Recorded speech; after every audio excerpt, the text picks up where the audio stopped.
የኢትዮጵያ ብሮድካስቲንግ ኮርፖሬሽን እንደ ብሔራዊ ጣቢያነቱ ሀገርን የሚያነጹ ይዘቶችን በማስቀደምና ለዛም በቂ ትኩረት በመስጠት ረገድ በርካታ ክፍተቶች ሲነሱበት ቆይቷል።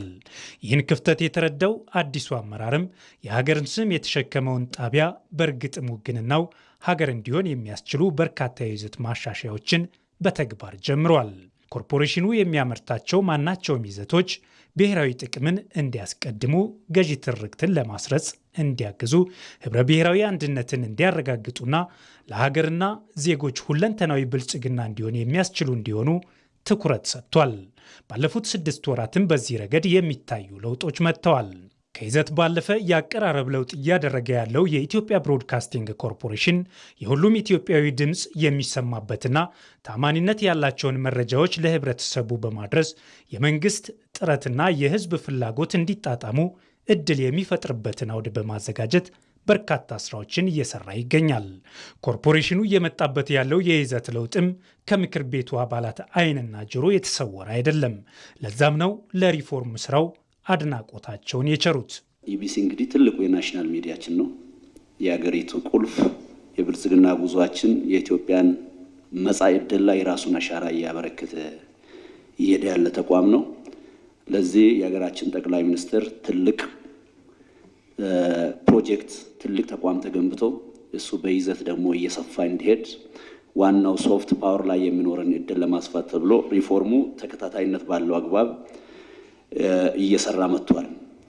ስለሆነም የኢትዮጵያ የእድገት ጉዞም ሆነ የብልጽግና ትልማችን ሊሳካ የሚችለው ሂዶ የሀገረ መንግስት ግንባታ ማጠናከር ነው። የወል ትርክታችንን እያጸናን መሄድ ነው። ከሁሉ በላይ ደግሞ ብሔራዊ ጥቅማችንን እያስከበር መሄድ የምንችልበት ሰፊውን ህዝብም አገር ውስጥም ውጭም ተደራሽ ሊያደርግ የሚችለው ሚዲያችን ሲጠናከር ነው። ኢትዮጵያ ውስጥ ብዙ ሚዲያዎች አሉ። ትልቁ ሚዲያችን ደግሞ ኢትዮጵያ ብሮድካስት ኮርፖሬት እንደመሆኑ መጠን ይሄንን ማጠናከር ተገቢ ነው ተብሎ ይታመናል።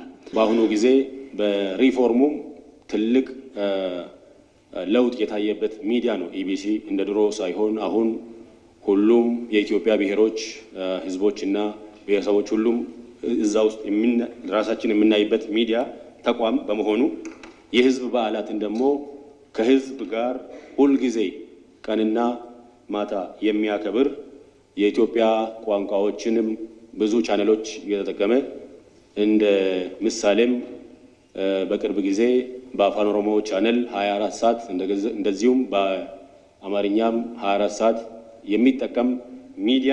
ይህ የሪፎርም ስራ አቅም ባለው የሰው ኃይልና ዘመኑን በዋጀ ቴክኖሎጂ ታግዞ ወደ ኋላ ላይ መለስ መቀጠል ይኖርበታል። ለዚህ የኮርፖሬሽኑ አመራርና ሰራተኛ የጠራ አቋም ይዟል። የነገውን ትውልድ ባሰበ መልክ እየተገነባች ያለችውን ኢትዮጵያን እውን በማድረግ ሂደት ውስጥ አበርክቶ እንዳለው የሚያምነው ኮርፖሬሽኑ ለሀገር ክብርና ልዕልና መስራቱን ይቀጥላል። እንደ ምክር ቤት አባላቱ ሀሳብ የተጀመሩት የይዘት ማሻሻያዎች ይበልጥ ተጠናክረው እንዲቀጥሉ በጠቅላይ ሚኒስትሩ የቀረቡት የኮርፖሬሽኑ የሥራ አመራር ቦርድ አባላት ብቁና ለዘርፉ ቅርበት ያላቸው በመሆኑ ከፍተኛ ሚና እንደሚወጡ ይታመናል። የቦርድ አባላቱ የተቋሙን በተለይም በይዘት በኩል እየታየ ያለውን ለውጥ ተጠናክሮ የሚቀጥልበትን ሁኔታ ያመቻቻሉ ብለው እንደሚያምኑም የምክር ቤት አባላቱ ተናግረዋል። አሁን ባለበት ሁኔታ ተቋማዊ ታማኝነቱን እያሳደገ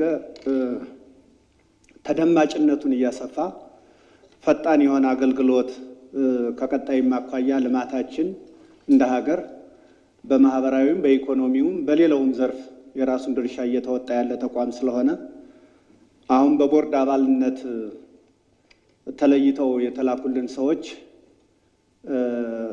በእኔ እይታ አንደኛ የስራ ልምዳቸውም እዚሁ ጋር የተያያዘ፣ በሌላ መንገድ ደግሞ የስራ ልምዳቸው ብቻ ሳይሆን በአብዛኛዎቹ የምናውቃቸው ናቸው። ሁሉም በዛ መንገድ የተቃኙ ናቸው። ስለዚህ እኔ የቀረቡበትን መንገድ በግሌ በጣም ነው ማደንቀው። ከቀጣይም አኳያ ይሄ ተቋም የተሻለ እንዲሆን፣ በህዝብ ተደማጭነት እንዲኖረው፣ ታማኝነት እንዲኖረው ሊያደርጉ የሚችሉ የቦርድ አባላት የተካተቱበት እንደሆነ ነው የተረዳሁት። አንዱ ሚዲያ ኢንዱስትሪ ዝም ብሎ በፖለቲካ ወይም በካድሬነት ብቻ አይመራም፣ ፕሮፌሽን ይፈልጋል። በሌላ በኩል ደግሞ የአገር ጥቅም የሀገረ መንግስት ግንባታ ደግሞ በያዝነው ፖሊሲ ፍሬም ውስጥ ደግሞ ጠንካራ ሆኖ መሄድ መቻል አለበት። ይህንን ሚክስ ባደረገ አግባብ ነው ክቡር ጠቅላይ ሚኒስትሩ የላኩት ብዬ አምናለሁ። በሚዲያ ኢንዱስትሪ ውስጥ ያሉ ቅድም ስማቸው እየተጠሩ የነበሩ አካዳሚሽያን በሚዲያው ዘርፍ ላይ የካበተ ልምድ ያላቸው ሰዎች የተካተቱበት ብቻም አይደለም፣ አገሪቱን በትምህርትም በተሰጣቸው ሹመትም ፖሊሲን እያስፈጸሙ ያሉ ሚኒስቴር መስሪያ ቤቶች ሚዲያን በአግባቡ መጠቀም ሌሎችም እንዲጠቀሙ የተለያዩ ሀሳቦችን ማመንጨት የሚችሉ ሰዎች የተካተቱበት መሆኑን ታሳቢ ተደርጎ የመጣ መሆኑ ነው። የታጩት ቦርድ አባላትም በትምህርት ዝግጅትም በስራ ልምዳቸው ይሄ የተጀመረውን የኢቢሲ ሪፎርም የሚያስከትሉ ስለሆኑ እንደግፋለን ማለት ነው። የኢትዮጵያ ብሮድካስቲንግ ኮርፖሬሽን እየተገበረ ያለው ሪፎርም ሀገርን በሚጠቅምና ሁለንተናዊ ብልጽግናን በሚያረጋግጥ ሂደት ውስጥ በጉልህ እንዲታይ ዛሬ ሹመታቸው የጸደቀው የስራ አመራር ቦርድ አባላቱ ሚና ከፍተኛ እንደሚሆን ይጠበቃል። የተቋሙን ስትራቴጂካዊ አመራር ማጠናከር፣ ለህዝብ ወገንተኝነትና ተአማኒነቱን ማስቀጠል ሌላው ለስራ አመራር ቦርድ አባላቱ የተሰጠ የቤት ስራ ነው።